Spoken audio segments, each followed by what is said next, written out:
Jesus, ilumin mo aking sukatang puso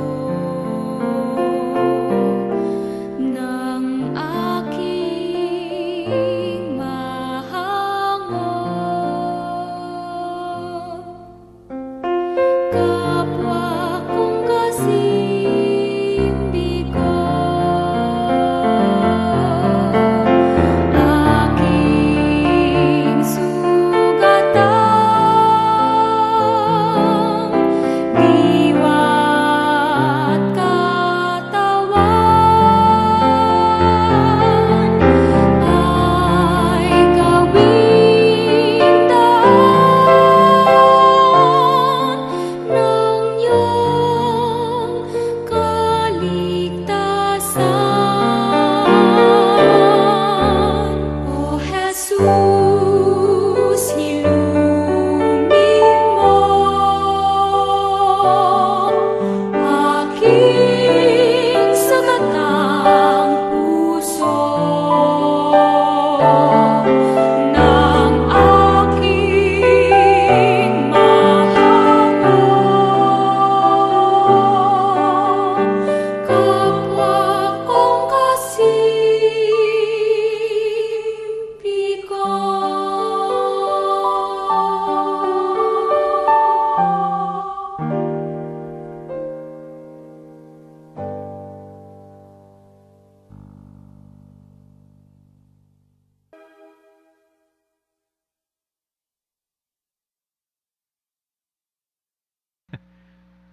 Okay.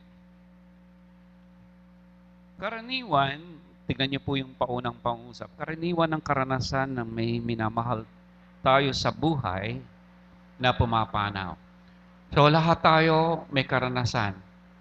Pumanaw ang ating may bahay, asawang lalaki, anak, nanay, tatay, tiyuhin, kapatid. Nagdama natin ng labis na kalungkutan at pagdadalamhati. Naranasan din natin na wala tayong magagawa upang pigilan ang kamatayan. So doon sa panahon na nasa bingit ng kamatayan ng ating minamahal, doon mo lamang makikita yung hopelessness o yung, maling gamit ko salita, helplessness. Yung wala kang magawa. Gusto mo yung iyong minamahal sa buhay, huwag pumanaw. Pero wala kang magawa. Naku, ako po bilang pastor, napakarami pong karanasan yan. Gusto ko, Panginoon, maawa ka. Huwag po mo pang itulot. Huwag mo pong ipahintulot. Pero dumarating yung kamatayan. At tapos tatanungin ako, bakit pastor? Bakit? So, hindi ko mamasagot. Pero yung mama ko, nung siya'y mamatay, ang mama ko namatay sa kamay ko. At sabi ko kay mama ko, Mama, mahal ka ni Jesus, mahal tayo ng Panginoon. So lahat pinapanalangin mo na sa puntong yun, no, na hindi mo alam, ayaw mong ibigay, gusto mong ibigay para matahimik na, pero damdam mo yung pagdadalamhati. Naranasan din natin na wala tayong magawa upang pigilan ng kamatayan. Na alam natin na tanging Diyos lamang ang may control. So doon lalabas yung helplessness natin. Na yung Diyos lamang na may hawak ng buhay ay siya lang ang may control.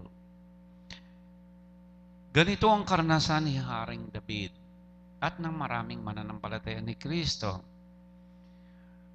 Lalo na po sa punto na doon sa pahayag o yung revelation, nung sinusulat po ito ni Apostol Juan, yung mga Kristiyano ay itinatali sa poste at sinisindihan sapagkat ginagawang ilawan ni Emperor Nero. May mga pinapakain sa leon, ginagawang tudlaan ng mga mandirigma. So, nasasaksihan nyo ng mga Kristiyano na mahal nila sa buhay. Tayo nga, yung ano lang nararanasan natin, yung ating mahal sa buhay, pumanaw, may karamdaman, may kapansanan na hindi maiiwasan. So, di ba? Pero ito rin si David, karaniwang karanasan ng marami. Kasi malubhang nagkasakit ang kanyang anak kay Bathsheba. Dalangin at nag-ayuno siya, sumasamo at nagmamakaawa sa Panginoon.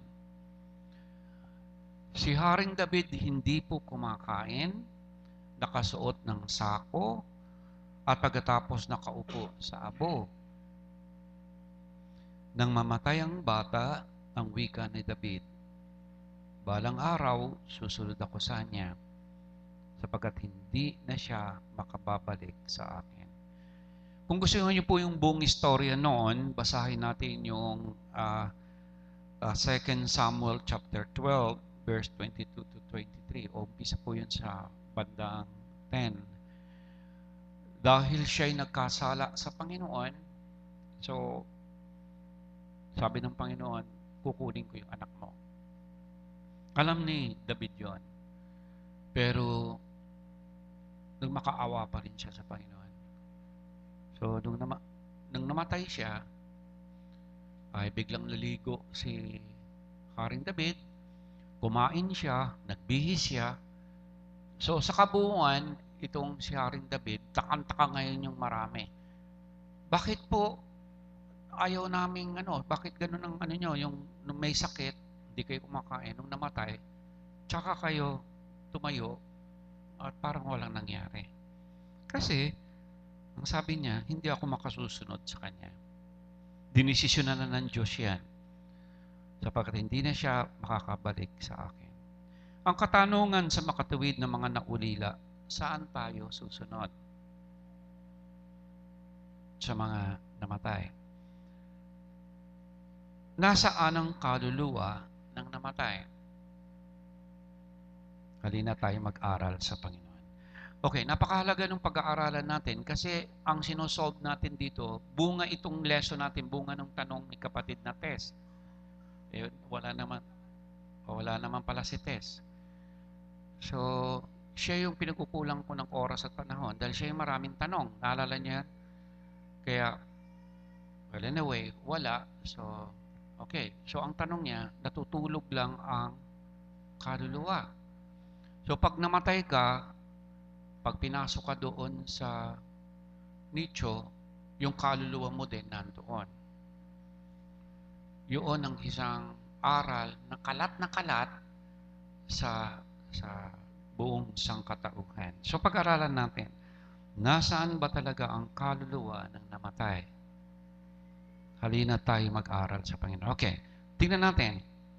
Number 1, basahin ang mga sumusunod na talata at ilagay sapat lang ang sinasabi ng Panginoong Diyos sa katawan at kaluluwa sa oras ng kamatayan.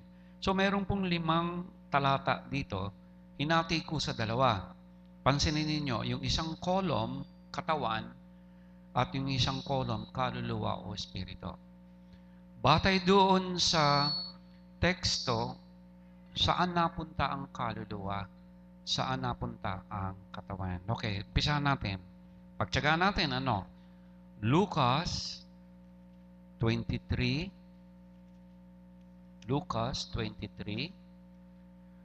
verse 46. Ano itong talatang ito? Lucas 23, verse 46. Anong context? Ito po yung pagkamatay ni Jesus. Ang wika ng ating Panginoon. Sumigaw ng malakas si Jesus, Ama, sa mga kamay mo'y ipinagtatagubilin ko ang aking espiritu. At pagkasabi nito, nalagot ang kanyang hininga. Okay. Ganon din yung Matthew 27:50. No? Okay. Saan napunta ang katawan ni Jesus nung siya'y namatay? Inilibing. Okay? Namatay. Inilibing. Saan napunta ang kanyang kaluluwa? Bilang tunay na tao, siya ay may kaluluwa o espiritu. Saan napunta? Sa Ama. So, dito makikita natin, na hindi ang patay, hindi matutulog kasama ng katawan. Pag namatay tayo, humihiwalay ang kaluluwa. So yung mga minamahal natin sa buhay nung namatay sila, kung nandun tayo sa tabi niya, kikita niya tayo. Yung katawan may hangganan, pero ang kaluluwa ay immortal. Okay? Walang hanggan. Di siya namamatay. Okay. Natin, ha? Mga gawa 7. Mga gawa 7. Ito po'y tungkol ng pagbabatuhin hanggang mamatay si Esteban na siyang unang martir. Agawa 7:59 hanggang 60. Okay? Tingnan natin.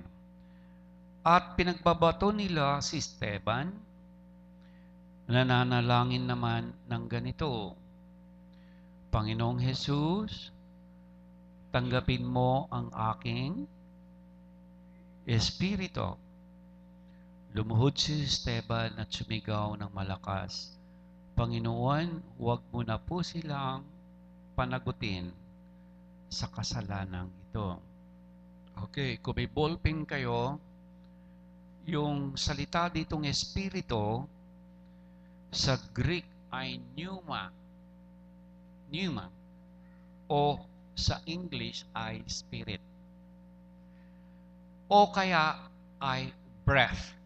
Hininga.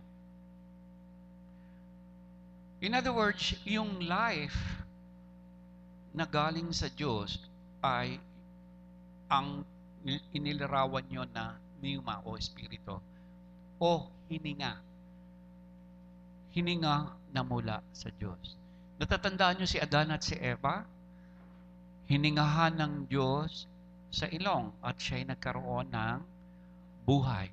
Yung gamit ng word na hiningahan at yung gamit ng salita ditong hininga o pneuma ay halos pareho po sa Hebrew at sa Greek.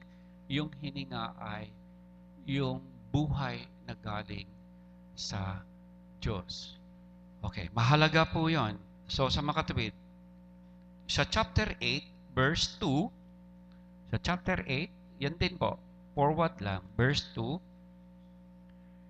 okay, ano ang sabi? Si Esteban na may inilibing ng mga taong may takot sa Diyos at gayon na lamang kanilang pananangis. So, saan napunta yung katawan? Inilibing. Saan napunta yung kaluluwa? Sa bumalik saan? Sa Diyos. Bumalik sa Diyos.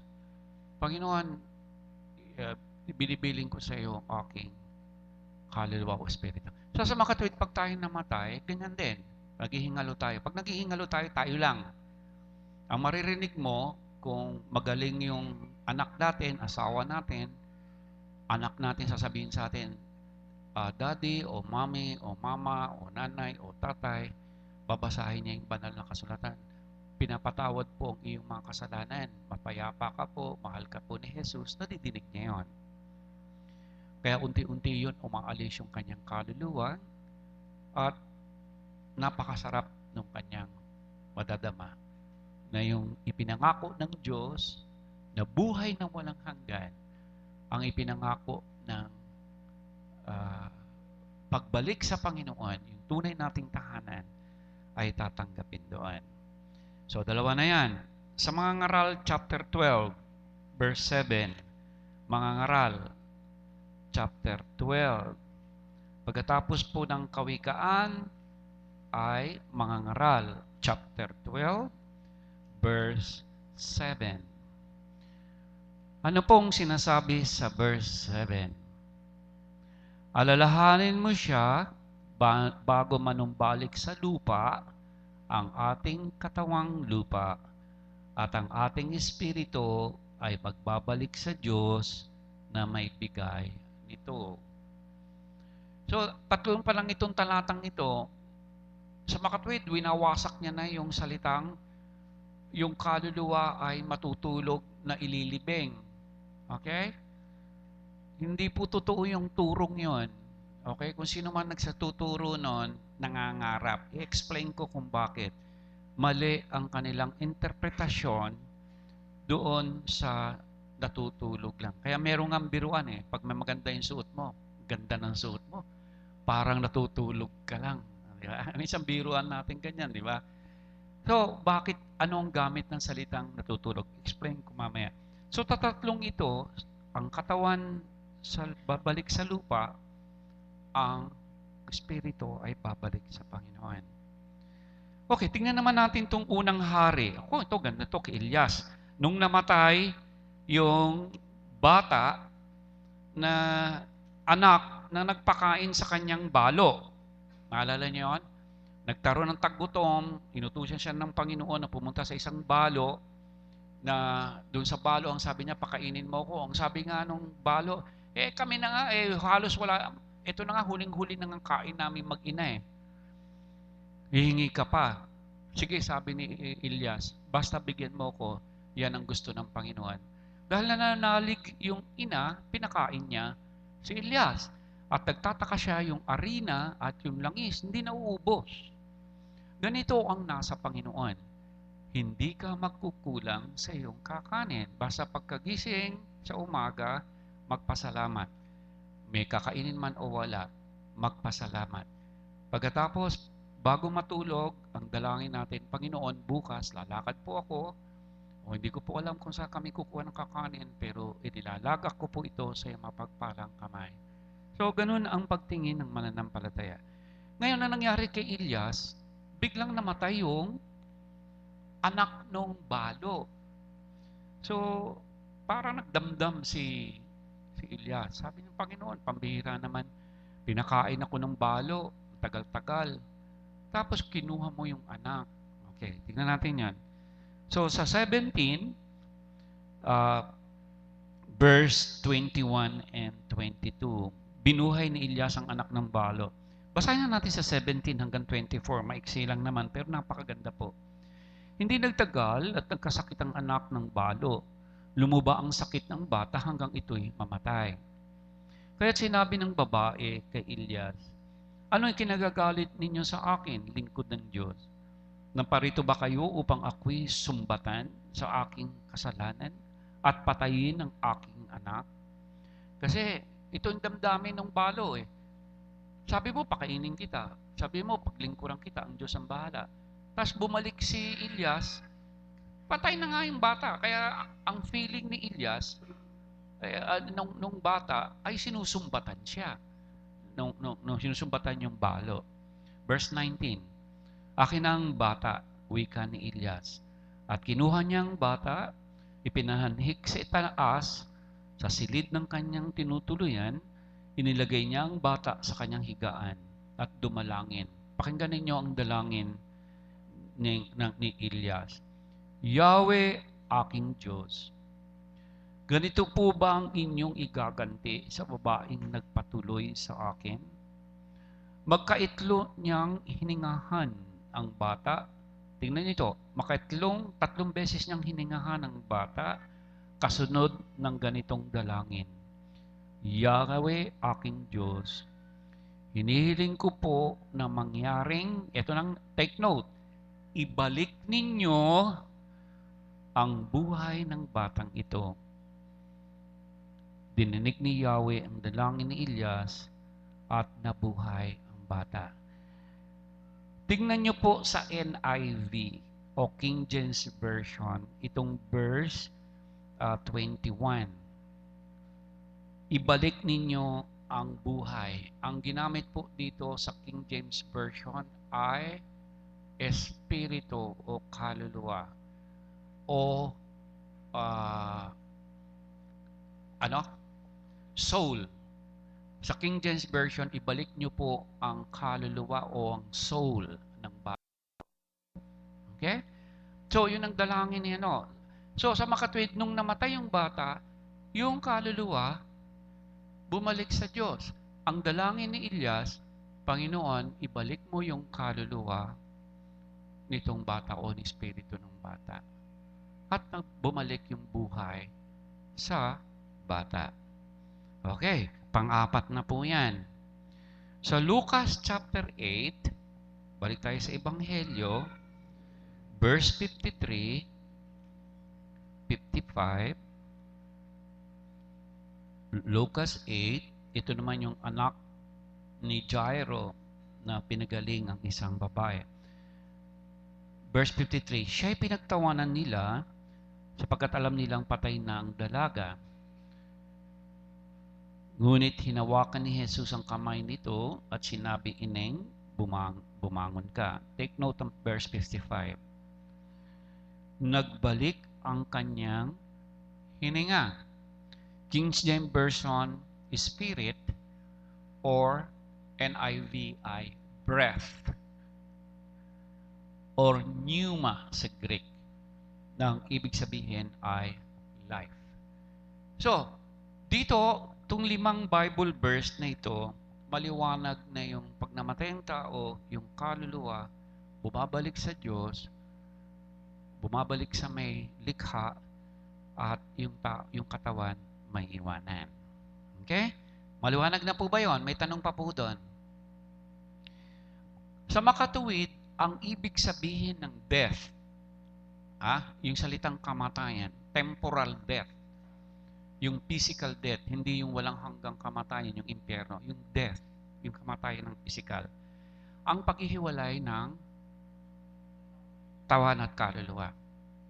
Humihiwalay. Kasi kung hindi hihiwalay yung kaluluwa, hindi patay, buhay. Pag bumalik yung kaluluwa, nagkakaroon siya ng buhay. So, ang kamatayan, ang definition nito ay kamatayan, yung espiritu o kaluluwa pupunta sa langit, yung katawan pupunta sa lupa. Anak, gusto yan? Biya mo na yan. Iwanan mo na yan. Okay.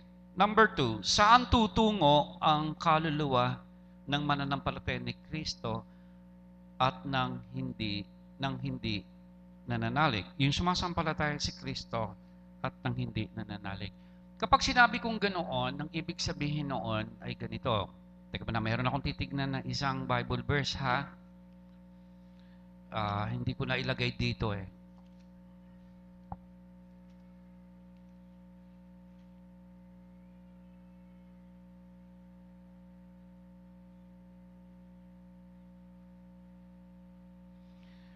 Sa ang Bible verse, may pakihanap mo nga.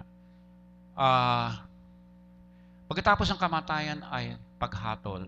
After, 9:27, okay. So, hindi pala 13. 9, 7, 27. Pakitignan nyo yung 9, ayun, Hebreo 9:27. Itinakda sa mga tao na minsan lamang mamatay at pagkatapos ay ang paghuhukom. Kita niyo yan? Mahalaga yung 9:27. Okay, focus muna po dito. Sa makatuwid, yung kamatayan na pinag-uusapan natin na sinasabi, kapag ikaw ay namatay, ang susunod ay ano? Paghahatol. Judgment. Impyerno o langit. Now, malalaman ba yan ng mahal mo sa buhay? Malalaman mo ba yung tatay mo, nanay mo, o yung kapatid mo, o yung bunso mo, o yung anak mo, nasa langit o nasa impyerno? Kung siya'y kasama mong nagba-Bible study po, pwede mo masabi yon. Pero, literally, alam mo ba na yung iyong mahal sa buhay ay napunta sa langit o nasa impyerno?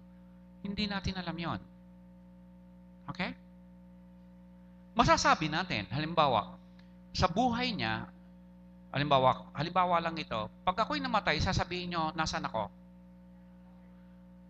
Kayo lang yon. Ang hindi nyo alam, yung kalaliman ng puso ko, kung ganun nga ang tingin ng Diyos, o ako ba'y totoo o hindi na pastor. Okay? Yun yung hatol na tinutukoy sa Hebreo 9:27. Yun yung paghuhukom. Death, then judgment. Anong hahatulan niya? Yung kaluluwa ng tao. Kung siya'y sa impyerno o kung siya'y sa langit. Naku, napakahalaga niyan. Yan ang hindi maintindihan ng marami. Yung paghuhukom na sinasabi natin sa credo ni Seno at credo ng mga apostol, na siya'y babalik na muli, uhukuman ng mga buhay at mga patay. Ang tawag doon ay yung magkakaalaman tayong lahat. Magkakaalaman tayo. Makikita mo kung yung sinabi mong si pastor ay napunta sa langit, malalaman mo. Ang tawag dito, the Great Revelation o yung Judgment Day na yung kaluluwa ng tao na nandoon sa langit at nasa impyerno ay bubuo uli ng isang katawan at haharap lahat sa Diyos. Bilyon na tao yon. Maaring trilyon kung kailan yon. At yan ngayon ang pagharap ng Diyos, malalaman natin. Tingnan mo yung katabi mo.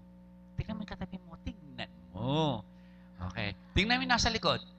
Ayan. Tingnan mo yung nasa harapan. Kung malalaman mo kung yan ay nasa langit o nasa impyerno. Sa panahon ng Judgment Day. Pero itong tinutukoy sa Hebreo 9:27, after your death, you know, sasabihin ng Diyos, halika anak, dito ka sa langit. Halika, lapastangan anak, dito ka sa impyerno. Ayan. Papatunayan ngayon natin yon. Hindi ko po pwedeng sabihin na gano'n. Ha? Wala na. Wala na. Wala na. Okay, tingnan nyo ito after death, paghahatol. Tapos na. Kaya lang, hindi mo pwedeng hukuman yung namatay, sa impyerno yan. Sa langit yan. Walang hiya yan eh. Tandaan natin, yung kriminal sa kanan ni Jesus.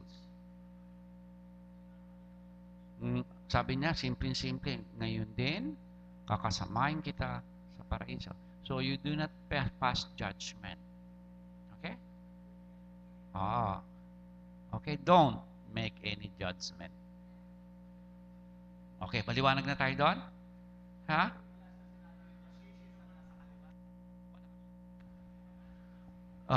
Wala.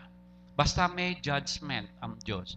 Ang Diyos, tsaka tayo lamang kapag namatay, alam mong nandun ka.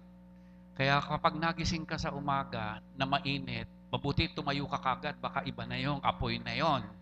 Okay? Pero pag gising mo malamig-lamig, mukhang masarap ang gising ko ngayon. Mukhang nasa langit ako. Di ba? Hindi mo alam yan. Pero maraming, may binabasa ako ng isang gabi, ang title, Many Will Be Surprised. Ang title ng article. Sa panahon daw ng after death, pag namatay tayo, malalaman natin na magugulat pa tayo. Maraming magugulat talaga na yung sinasabi mo, yung umaapil. Panginoon, nakita po kitang nagutom. Nakita kita, pinakain. Hindi kita kikilala, sabi ng Panginoon. Nakakatakot, nakakapangilabot. Ikaw na lang yun, wala ka nang kakampi doon. Tayo lang yun.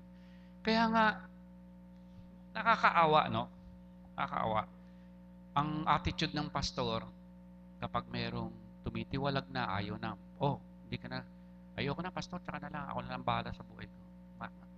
Naaawa kami doon. Sa totoo lang naaawa. Ang tunay na pastor naaawa sa ganun. Dahil alam niya, yung susunod. Alam niya na, pag namatay ito, sa impyerno to. Panginoon, maawa ka naman sa kanya. Kaya pinapanalangin natin yung mahal natin sa buhay. Hindi ka nabubuwisit dyan. Hindi ka na, pinapanalangin mo na maawa. Iba naman yung pagiging stricto na I had to discipline you. Hindi kita tutulungan dahil dapat kang disiplinahin.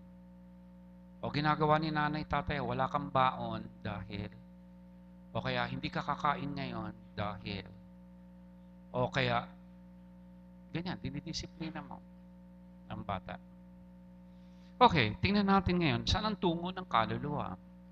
9:27, sulat nyo doon, dapat meron doon, yun ang number 2, ito yung number 3, na yung death, after that is judgment. Ikaw lang yon at ang Diyos. Ha? Iba yung muli siyang babalik na lahat ng tao ay huhukuman. Ang bahaging yon ay, ibang Bible study yon, ha? Na sasabihin sa'yo, kasi ang Diyos lang ang nakababasa ng ating totoong puso at damdamin. Ha? Siya lang ang nakakaalam ng laman ng iyong puso, ng iyong damdamin, kung totoo tayo o hindi. Halimbawa, sa confession, O Kristo, bahabag at maawa ka sa amin. Kristo, sa mga kasalanan na nagawa ko. Ang dami natin sinasabi sa aking mapagkunwari, mapaghatol. Sa kalaliman ng puso yun. But alam ng Diyos kung nagsisisi tayo o hindi.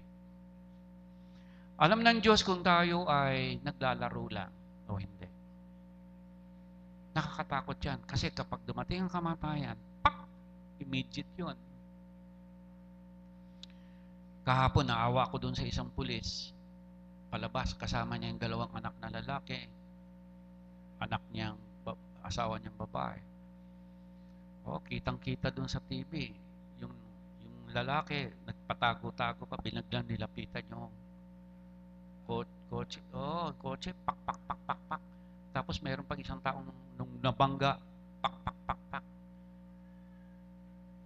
Bigla yun, hindi niya alam yun. No, death comes so fast. Very fast yan. Official pa yun, no?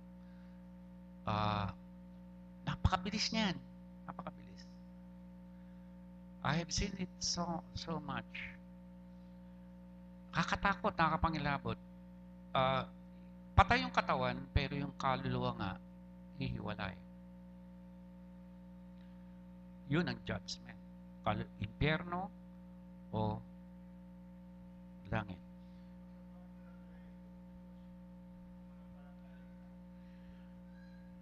Kahit ang mananampalataya ni Kristo hindi exempted. Sabi ko nga, ang isa ay si Jesus, ipinako sa krus. So, pwede ka rin ipako sa krus. Maraming taong naiinggit sa'yo. Dahil maraming pinagbumulan ng inggit. Ang problema sa inggit, hindi nakikita. Totoo? Hindi. Nainggit ka, sa loob lang yan. Ang inggit ay covetousness na next to pagkakaroon ng Diyos-Diyosan. Kaya tayo nag-aaral. Kaya hindi ko maintindihan kung bakit yung iba ipagpapaliban yung simba, samantalang makakakuha siya doon ng kapatawaran at katiyakan na ipinapatawad ang kanyang kasalanan. Kaya ako lagi ko nililinaw yun sa service. Sabi nga nung iba, Pastor, ang haba ng service. Oo nga gusto ko sanang putulin ng ganito Pwede ko naman sabihin ganito, manahimik tayo, humingi tayo ng tawad. Mga minamahal, pinapatawad ng iyong kasalanan sa pangalan ng Ama, ng Anak at ng Espiritu Santo. Amen. Pwede kong gawin yon. Wala pang 5 minutes. Pero hindi ko ginagawa. Binibigyan ng panahon na talaga magsisi tayo, kilalanin natin yung ating mga kasalanan, talaga magmakaawa tayo sa Panginoon. At sinisikap ko naman na sabihin sa iyo, anak, yan ang dahilan bakit pinako si Jesus sa krus. Yung mga kasalanang naalala mo, ginawa mo, pinasa ng Diyos yan dun sa krus. At ngayon, alam mo ba, mahal na mahal ka ng Diyos, pinapatawad niya ang iyong mga kasalanan. Nananalig ka ba kay Jesus? Opo. Kung gayon, sabihin natin, nananalig ako kay Yesu Kristo na kanyang tagapagligtas mga kanyang buhay. Tapos pag sinabi natin, ako bilang tinawag, tinagal lingkod, pinapatawad ng iyong kasalanan sa pangalan ng Ama, ng Anak, at ng Espiritu Santo. Amen. Tapos sasabihin ng pastor, ang kapayapaan ng Panginoon ngayon ay sumainyo. Tapos sagot nyo, Oo, kasi kayo lang. Paano naman ako? Pag nadinig ko sa inyo yung ano sagot nyo? Sumayin nyo? Sumayo rin. Kasama rin ako. Ay, salamat kasama ako. Di ba? Kailangan ko din ng kapatawaran ng kasalanan. Pagkatapos noon, anong sasabihin natin? Hali kaya, pagpuri tayo.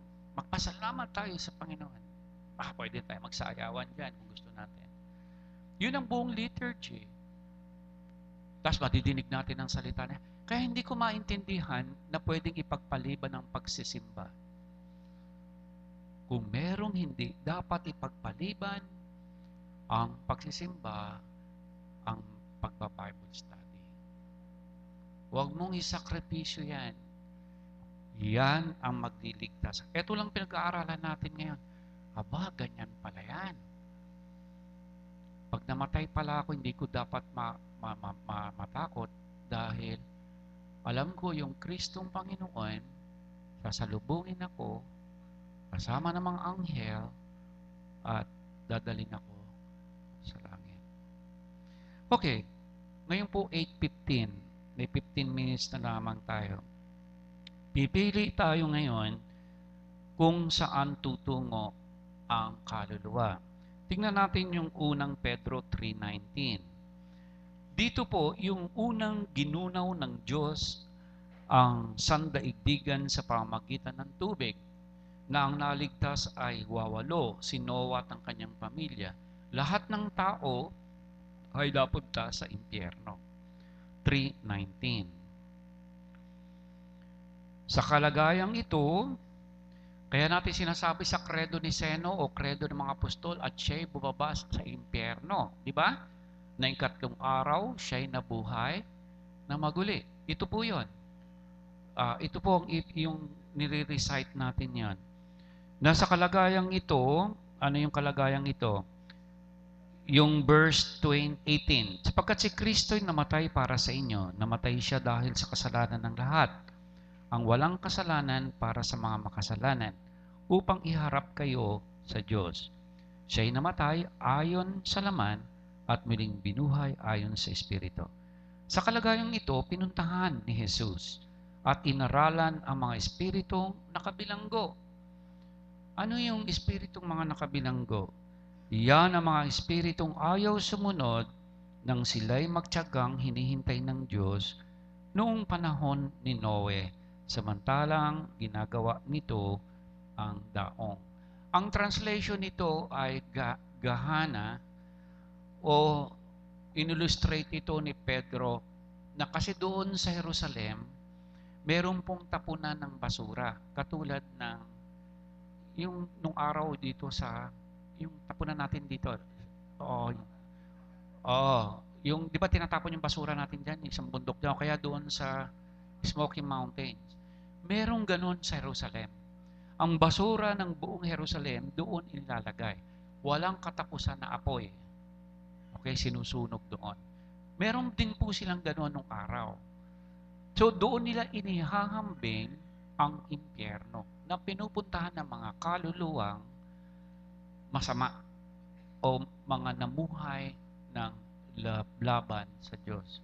Doon nila. So may pupuntahan ang mga kaluluwa. Hindi, kasi kapag sinabing matutulog lang doon sa, tingnan nyo to, pakinggan natin mabuti. Kung ang mga kaluluwa, paglibing ay matutulog lang doon sa sementeryo, ibig mo sabihin walang laman ang impyerno. Di ba? Dahil yung kaluluwa maghihintay pa na bago dumating si Jesus, bago sila hatulan. It's a false yung yung ideyang ganon. Hindi tinuturo ng kasulatan yan. Again, Hebreo 9:27. Pagkatapos ng kamatayan ay ang paghahatol. You go to hell or you go to, kagaya ng sinabi ni Jesus, ngayon din kakasamahin kita sa paraiso. Okay. Okay na yon. Tignan nyo na lang yung iba, no? Sa bahay nyo na lang tignan. Tignan nyo yung number 3. Saan nakuha yung salitang natutulog? Ang gamit ng salitang natutulog ay metaphorical. Ano ibig sabihin ng salitang metaphorical? Ibig sabihin, inihahambing ang patay sa natutulog. When you compare things, pero in reality, it's not. Kasi pag natutulog ka, wala kang koneksyon sa kapaligiran. Okay? Inihambing ngayon ang kamatayan na ganito.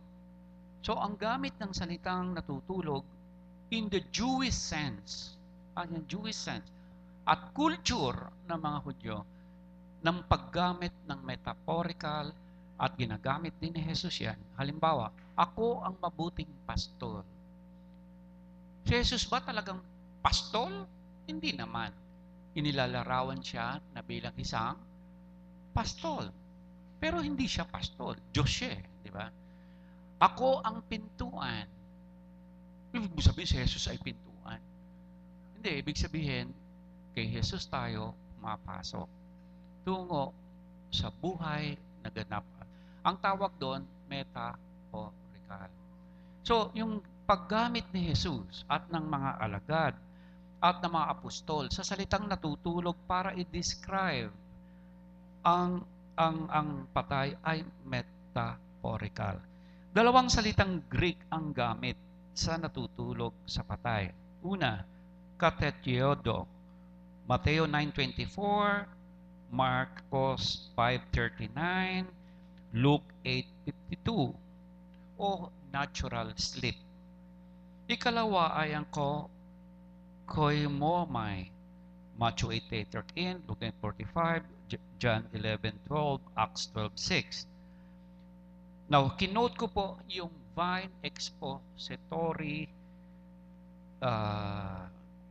Greek sa English. Ang sabi niya, this metaphorical use of the word sleep is appropriate because of the similarity in appearance between a sleeping body and a dead body.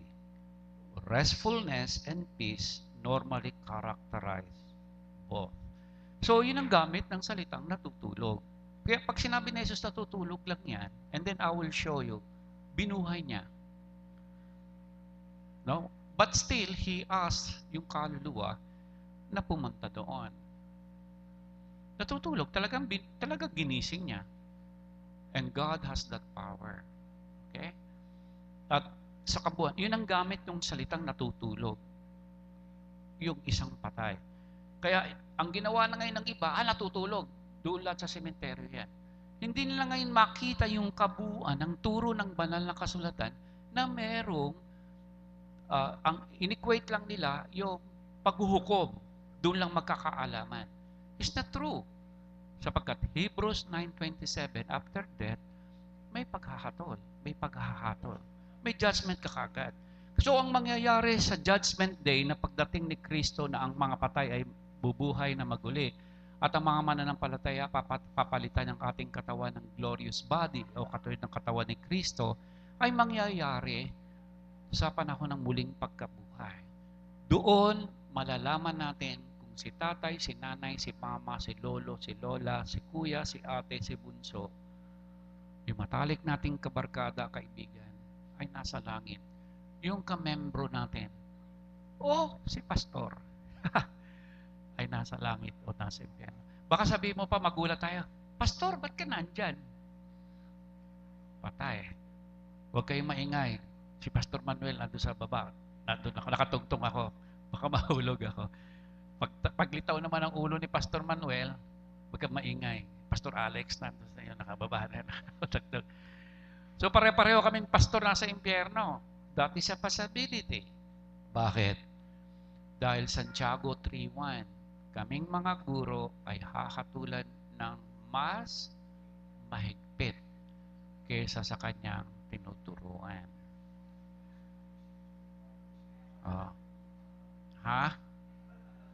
Kaya nga ang pastor ay call. Tawag ng Diyos yan. Kahit sa ayaw at sa gusto mo, yan ay tawag. Kaya ang pastor talagang pastor.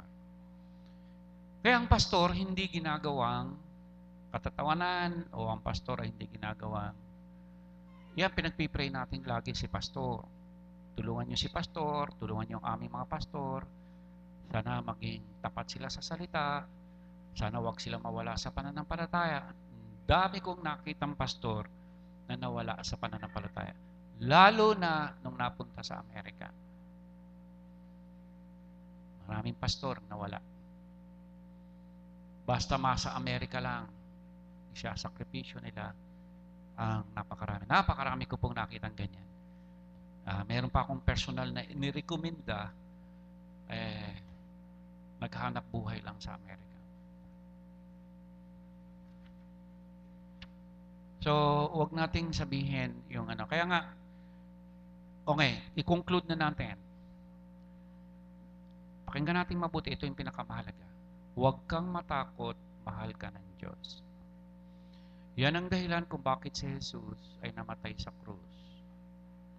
Para sa iyo, personally. Kung may mga kasalanan tayong naaalala, sabihin natin sa Diyos, Lord, be merciful to me. Please forgive me. Tignan mo kagad yung krus. Sapagkat yung krus na yan, ikaw ang nasa isip ni Jesus. Pinapatawad ang lahat ng iyong mga kasalanan. Huwag kang matakot. Huwag kang matakot. Mahal ka ng Diyos. Mahal ka ni Jesus.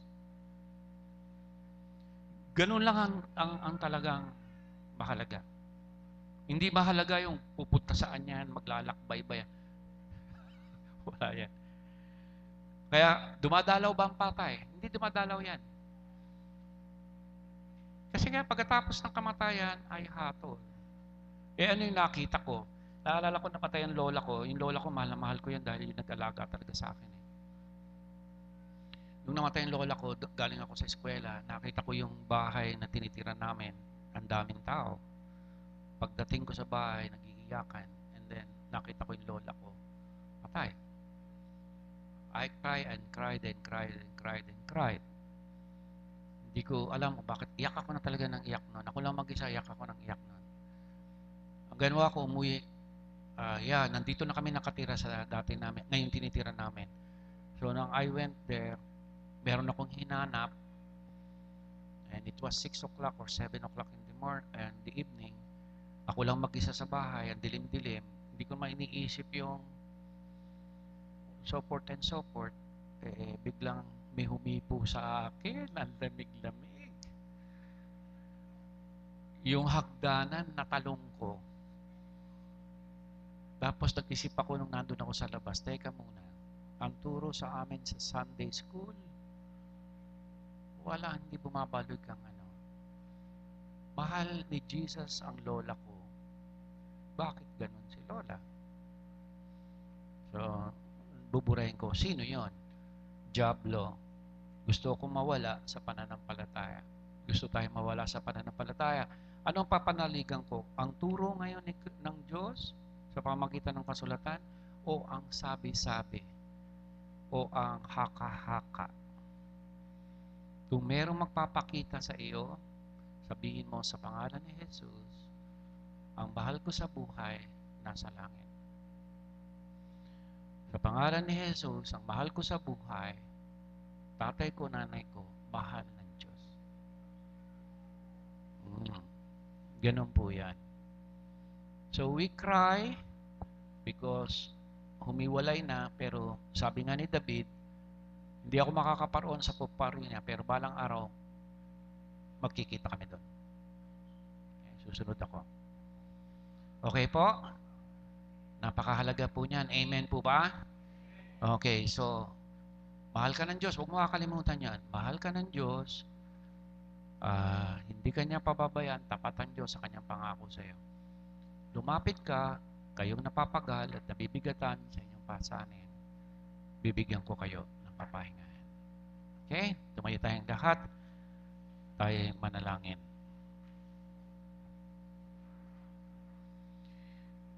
O dakilang Diyos sa mga makapangyarihan, salamat po. Pinaintulot mo na muli naming masilayan ang lalim at lawak ang hiwaga ng iyong paghahari, na mayroong buhay na mula sa iyo, at ang katawang ito ay lalagyanan lamang ng kaluluwa o ng buhay na mula sa iyo. Ama, salamat po. Salamat po sa iyong anak na si Jesus. Nang dahil sa kasalanan, binigyan mo kami ng pambayad. Ang iyong bugtong na anak na siyang pumasan, na siyang naghilom ng sugat ng kasalanan. Salamat po sa dugo ng iyong anak na si Jesus, na kami ay nakatatawag sa iyo ng Ama. Kapag dumating, Panginoon, ang takdang oras at panahon na kami tawagin mo, maalala namin ang araling ito, lalo na ang aralin na pinapatawad mo kami sa lahat ng aming mga kasalanan. Kaya ang aming dalangin, huwag mong tanggalin ang pananampalatayang ito, kung hindi ito ang magtatawid sa amin sa lahat ng pangamba, ng takot, ng impyerno. Dinadalangin ko sa iyong mga problema ng bawat isang naririto. Dinadalangin namin sa iyo ang lahat, Panginoon, ng aming mga kakulangan, lalo na sa kabuhayan. Mabagat maawa ka sa amin. Dinadalangin ko sa iyo si Telma Santos, yung lahat na may mga karamdaman at kapansanan, katulad ni Nanay Azucena. Sa kanyang edad, kahit maulan, kasama namin. Si Nanay Cristina, napakabuti mo, Panginoon. Dinadalangin ko ang lahat na may karamdaman at kapansanan, katulad ng aking apo na si Jacob. Ganon din si Sian.